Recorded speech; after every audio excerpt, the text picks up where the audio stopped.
I'm back in my test socket because my limb has shrunk so much from my previous socket. I only had my carbon fiber socket that you guys saw a couple videos ago for 26 days. This is the hardest decision I've ever had to make, but maybe showing my journey will help others remember who they are. We are not defined by our circumstances. I know you have a bucket list, and so do I. So scared or not, let's take back control of our own destiny because we are worth it.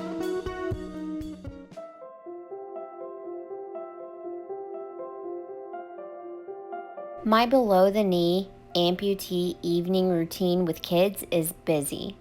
While the toddler is taking a nap for 3 to 4 hours each day, I'm homeschooling my oldest, and I'm also either working on hair clients or I'm doing all of the food prep for the week.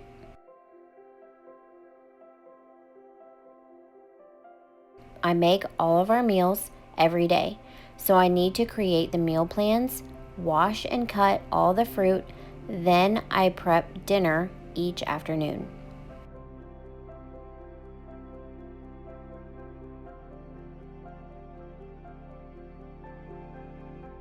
Tonight, we are having Mexican rice bowls, so there are lots of things to chop. I will continue working in the kitchen until my toddler wakes up. Occasionally, if I finish early, I work on the laundry or the bathrooms. Although, like today, sometimes he takes a short nap, leaving me with work to do later in the evening. I have to stop what I'm doing because the baby just woke up. So I have to finish dinner prep later.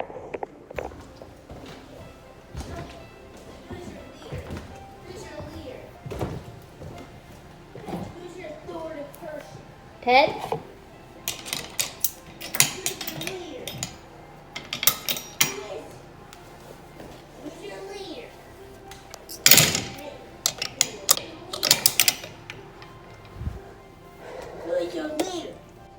Hi. Bugs got your pin. So funny. While I'm upstairs and Theodore is still waking up, I take that opportunity to tidy up a little bit before it's time to go downstairs and play outside.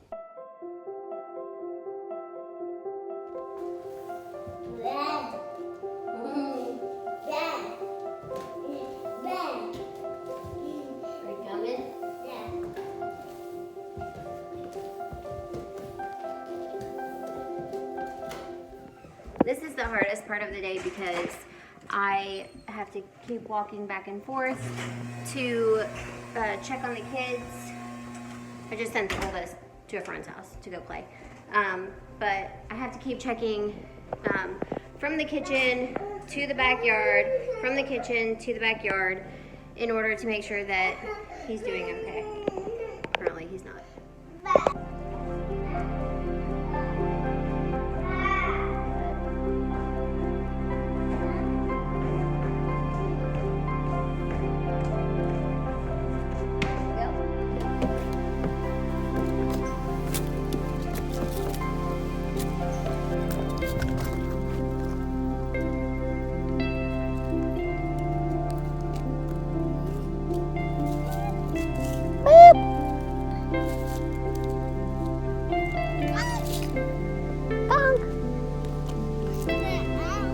Yeah. Bonk.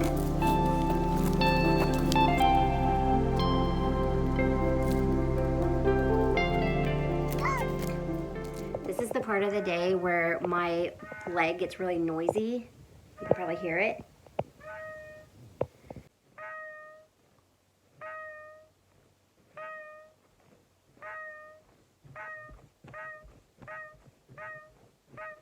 It also gets really painful because this is when I've lost suction. I've lost suction because my limb has decreased in size throughout the day with all of the activity. So I've completely lost suction. I can probably take this off without even opening the valve. That's how loose it is right now, and that's dangerous. So what I need to do is I need to add socks right here to beef up the sides of my legs so that my prosthesis holds my body weight on the sides rather than all right here on the end. Whenever I'm only end bearing, that bone right there just keeps walking and digging into my muscle and into my skin in my prosthesis. So I want to girth up the sides of my leg so that my prosthesis holds my body weight rather than my little bone. And I also want to switch to a thicker ring, which, if you can see, this has a much thicker ring to it rather than this one. This one is very flat, and it does have some ring thickness to it. But what I like to do is I'll add a silicone spacer to the bottom, and then I'll add the thicker ring. It's still too big. I need a smaller size. I go next week to get more parts and pieces. And then what I do is I start adding socks. You want to make sure that your ring is always in contact with your silicone pieces of your liner. Right here, these silicone pieces. And that's what creates suction. So I have my silicone liner pieces, then I have that silicone spacer in contact with that, and then I have my ring in contact with the silicone spacer.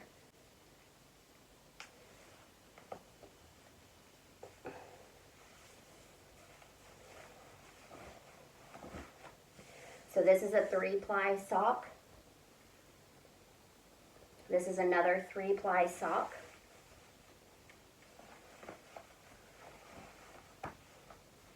And this is a 1-ply sock.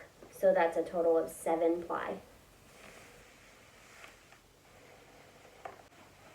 I'm back in my test socket because my limb has shrunk so much from my previous socket. I only had my carbon fiber socket that you guys saw a couple videos ago for 26 days.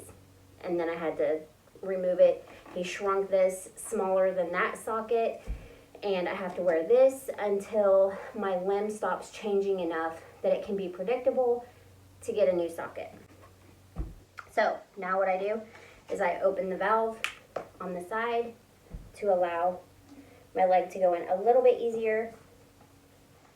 It is a one-way valve, so it will let the pressure out, but it's easier to get it in when the valve is open. So what I'm doing right now is I'm making sure that my ring stays flat and no socks curl up as I'm putting my leg in.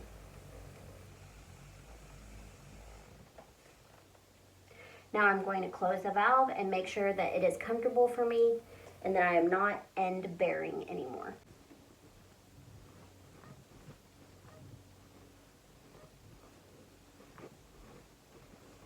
Yeah, that's really comfortable and no more squeak.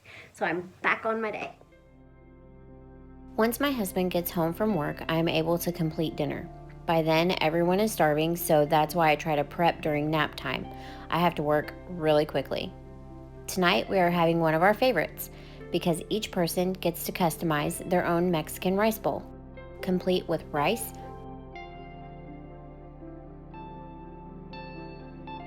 taco chicken,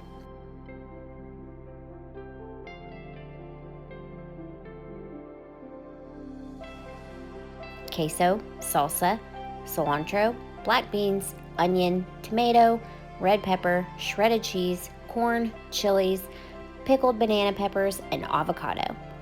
Top it with sour cream and lime juice to eat it alone or with chips.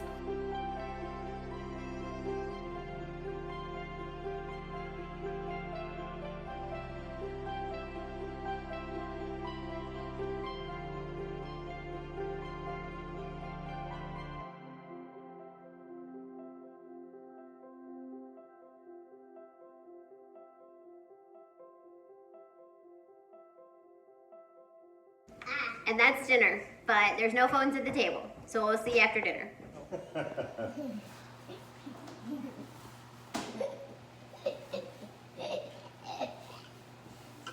After dinner, my oldest does the dishes while we go upstairs to play until he's finished. Each evening is different for us. Sundays, Mondays, Wednesdays, and Fridays are family nights where we play games together, go on special outings, or just hang out and watch our favorite movies. Most of the time, we just play together. Tuesdays, Thursdays, and Saturdays are work nights.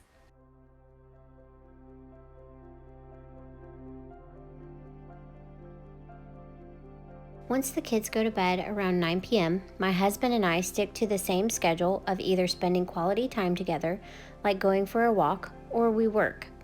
Today, it's a work night, so my husband builds button boxes and races on iRacing while I work on all of my social media platforms, my personal blog, and edit my YouTube videos.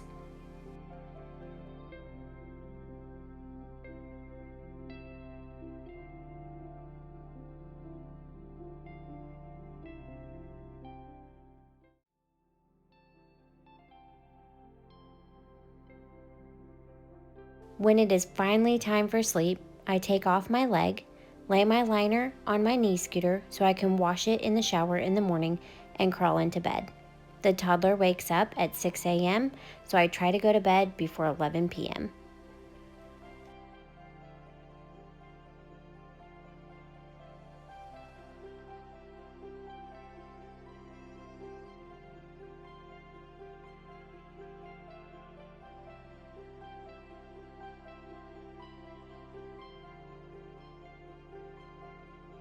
I hope you enjoyed this video, and if you did, please share it with someone who might benefit from it, and don't forget to subscribe. I'll see you on the next video.